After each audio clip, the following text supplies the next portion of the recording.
Hello, I'm Mariana Danilovich with Ultra Live TV, and we're here at Digital Hollywood Fall with Grant Michaelson, who's the VP of Business Affairs with ABC. Yes. Tell us about the work that you're doing related to transmedia. Sure. So I'm responsible for taking primetime content at ABC and making deals to put that content in on-demand platforms, including internet, mobile wireless, and cable VOD. And I'm here today and just to check out the summit and the state of business and television, which is interesting. And also on Wednesday, I'll be moderating a panel discussing the challenges that relate to monetizing content across platforms, particularly and how those challenges are informing the kinds of deals that networks and television studios are making to try to find a way to make something more out of television. So what is an average term of a transmedia deal these days? I guess, so when you say, transmedia, you're talking about what we would call, I guess, in our old folks, we would call it cross-platform. Cross-platform. Okay, yeah. So they're, for scripted content, it's typically not more than 1 year. And for alternative, it's typically the life of the series, which goes to the heart of how the programming is funded. And typically, a network is paying all of the cost of producing a reality show, whereas for scripted content, it's just a portion of the actual production costs, and the studio that's responsible for making it is running a deficit, so they're going to reserve a bit more rights. So this is on the production side. In terms of distribution, how long are the deals? That's what I'm actually. They're actually. It's a 1 year deal, and so if the show's renewed for a year, you're looking at making a new deal, and it's a tremendous undertaking to try to get those done, and sometimes they can't be done because a lot of studios and networks are trying to feel their way to the best possible arrangement, and there's a lot of differing opinion as to where content should go and for how long. So interestingly enough, these 1 year deals.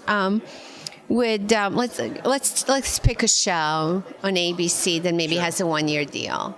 Sure, Modern Family. Modern Family, which clearly one of the hottest shows on television, probably shorter term if you could, right? Because you want it renewed and renewed. Well, actually, at the network, we would prefer the longest possible time to have it online, right, in conjunction to help support the on-air broadcast.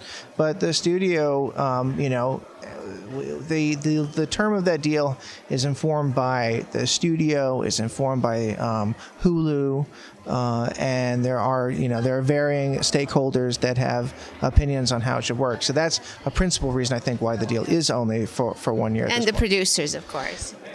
I can only speculate as to the level of influence that the producers actually have when it comes to directing where the content that is owned by the studio goes. Got it. So the studio who's producing the show, in essence, owns the broadband rights, and then the network owns some broadband rights, and then some mobile and some ITV. And where is that split today? Well, yeah, ownership is a real interesting word. I guess I would say that the studio owns the show, and they license the rights to the show to the network, in this case ABC. And then where digital rights work out as part of that arrangement is really an exchange of rights, of frozen rights. And so at this point, the studio is reserving the right to put it on iTunes and other permanent download platforms.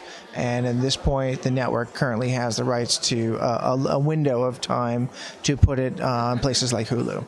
So, in essence, Modern Family is kind of in a pay-per-view window still.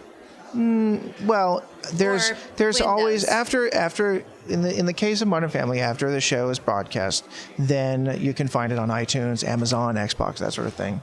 And the Studio 20th is making it available there. And then after it's broadcast, you'll also find it for free for a window of time on Hulu and ABC.com. That's practically how it presently works out. And then that ends after a year. That arrangement ends after. And then you can renegotiate based on the performance. Right. And then once you have an ROI on the actual each media's performance, one can negotiate different terms. I suppose, yeah. I mean, there are other factors, and people want to do more things and put it in different places and for different periods of time, and those are ongoing discussions. That's fascinating. It seems like your job's become more and more interesting. Yes, Yeah. I enjoy it. Well, thank you for sharing that with us, because I don't think that the rest of the world that hasn't been necessarily in these highest level network negotiations really understands the complexity of the issues fundamentally underlying all these rights. It's confusing for all of us. Yeah.